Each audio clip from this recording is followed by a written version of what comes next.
Part 2. Milwaukee is also just 5-6 against the spread as a home favorite of 6 or less under Doc Rivers.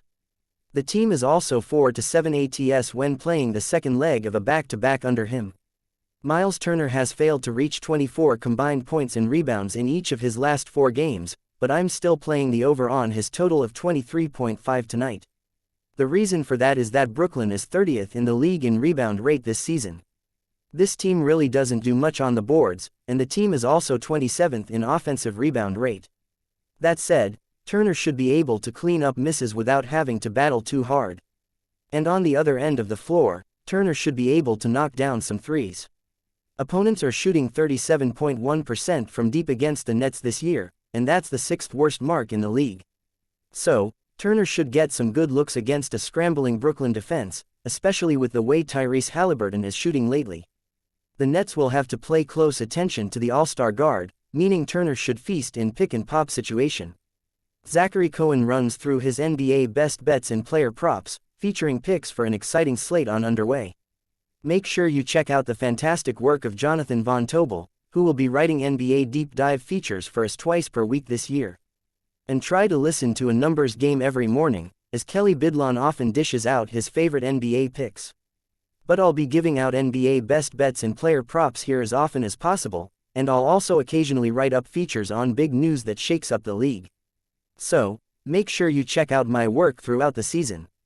With that out of the way, let's get into some NBA best bets and NBA player props for Wednesday, December 4th.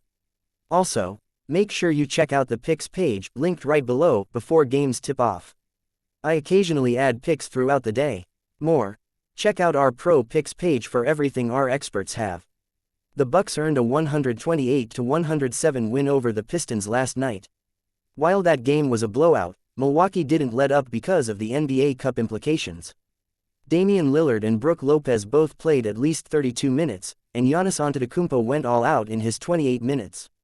With that in mind, I do think this is a potential fatigue spot for Milwaukee.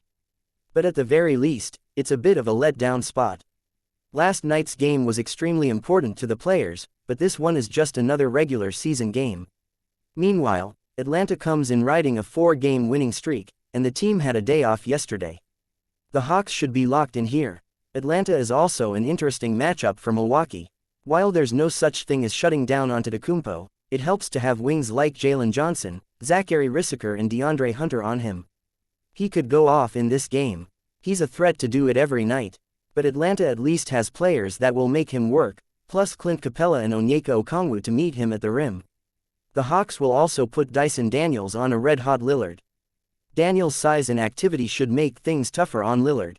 The Lakers have given up the second most threes to opposing power forwards this season, and Haywood Highsmith is oddly the starting 4 for the Heat. So, I'm taking a shot on Highsmith to knock down at least 2 threes this evening. I'm not going to put a lot on it, as Highsmith just isn't a big part of the Miami offense. But he is a 38.8% three-point shooter, so he will knock shots down if he gets open looks. And Los Angeles has been giving up a lot of clean looks lately, which is why the plus 200 is a little too good to pass up. Highsmith has actually hit at least 2 threes in 2 of his last 3 games. So, it's not like he hasn't done this at all recently.